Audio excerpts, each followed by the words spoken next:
தஞ்சை பெரிய கோயில் கட்டி முடிக்கப்பட்டு குடமுழுக்கு கும்பாபிஷேகத்துக்கு நாளும் குறிக்கப்பட்டுவிட்ட நேரம் அது. கோயில் எதிர்பார்த்தபடி நல்லபடியாய் கட்டி முடிக்கப்பட்ட சந்தோஷத்தில் ராஜராஜ சோழன் நிம்மதியா தூங்கும்போது கனவில் இறைவன் ஆன பரமசிவன் அவன் முன்னே எழுந்தருளினார். ராஜா என்றழைக்க ராஜா சோழன், இறைவா, என் பாக்கியம் என்னவென்று சொல்வது? தாங்கள் எனக்கு காட்சி தந்தது நான் செய்த பாக்கியம். தங்களுக்கு நான் கட்டிய கோயில் எப்படி இருக்கிறது? இந்த ஊரிலே எல்லோரும் வியந்து பார்க்கும் மிக பெரிய கோயிலாக கட்டியுள்ளேன். அதற்கு தஞ்சை பெரிய கோயில் என்று பெயர் சூட்டப் போகிறேன். மகிழ்ச்சிதானே தங்களுக்கு? என்று கேட்டான் ஆனந்தமாக. இறைவன் சிரித்துக் கொண்டே, மிகவும் ஆனந்தமாக இருக்கிறோம்.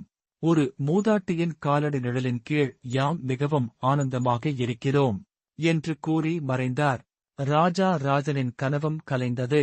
விழித்தெழுந்த ராஜன் தான் கண்ட கனவை பற்றி மறுநாள் அரசவையில் கூறி அந்த கனவுக்கு விளக்கம் கேட்டான். யாருக்கும் பதில் தெரியவில்லை. பின் நேராக கட்டி முடிக்கப்பட்ட தஞ்சை பெரிய கோயிலுக்கு சென்றான். கோயில் சிற்பியிடம்தான் கண்ட கனவை கூறி விளக்கம் கேட்டான்.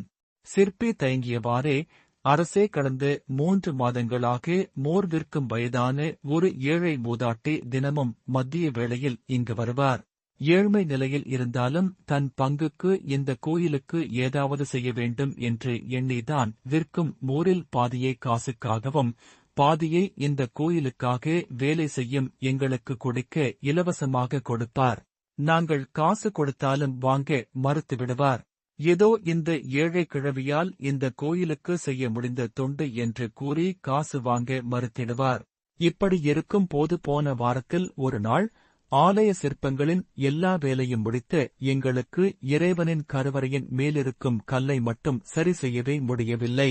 நாங்களும் அதன் அளவை எவ்வளவோ முயற்சி செய்து அளவெடுத்து வைத்தாலும் ஒன்று கல் அளவு அதிகமாக இருந்தது அல்லது குறைவாக இருந்தது. எங்கே ஆலயப் பணி நடக்காமல் போய்விடுமோ என்று நாங்கள் கவலையுடன் இருந்தோம். அப்போது இந்த மோர் விற்கும் மூதாட்டி வந்து மோர் கொடுத்து கொண்டே, ஏன் கவலையாய் இருக்கிறீர்கள் என்று கேட்டார்கள். நாங்களும் கல் சரி ஆகாத விஷயத்தை சொன்னோம். அதற்கு அவர்கள், என் வீட்டு வாசற்படியில் பெரிய கல் ஒன்று உள்ளது. நான் அதைதான் என் வீட்டுக்கு வாசற்படி போல் வைத்துள்ளேன். நாங்களும் நம்பிக்கை இல்லாமல் அந்த மூதாட்டி சொன்ன கல்லை எடுத்து வந்து பொருத்தினோம். என்ன ஆச்சரியம்! கருவறையின் மேற்கூரைக்கு அளவெடுத்து வைத்தது போல் மிக சரியாக இருந்தது. அதைதான் இறைவன் தாங்களுக்கு உணர்த்தியிருப்பார் என்று அடியேன் நினைக்கிறேன் என்றான் சிற்பி. இதை கேட்டதும் ராஜனுக்கு எல்லாம் புரிந்தது. எவ்வளவு பொருள் செலவு செய்து கோயில் கட்டினாலும் இறைவன் நேசிப்பது அன்பான ஒரு ஏழையின் பக்தியைதான்.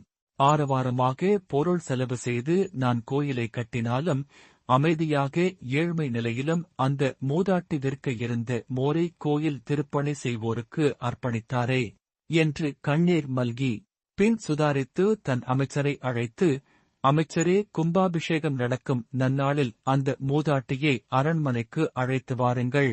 நான் வெண்குடை ஏந்தி அந்த அம்மையாரை வைத்து கும்பாபிஷேகம் நடத்த ஏற்பாடு செய்யுங்கள்.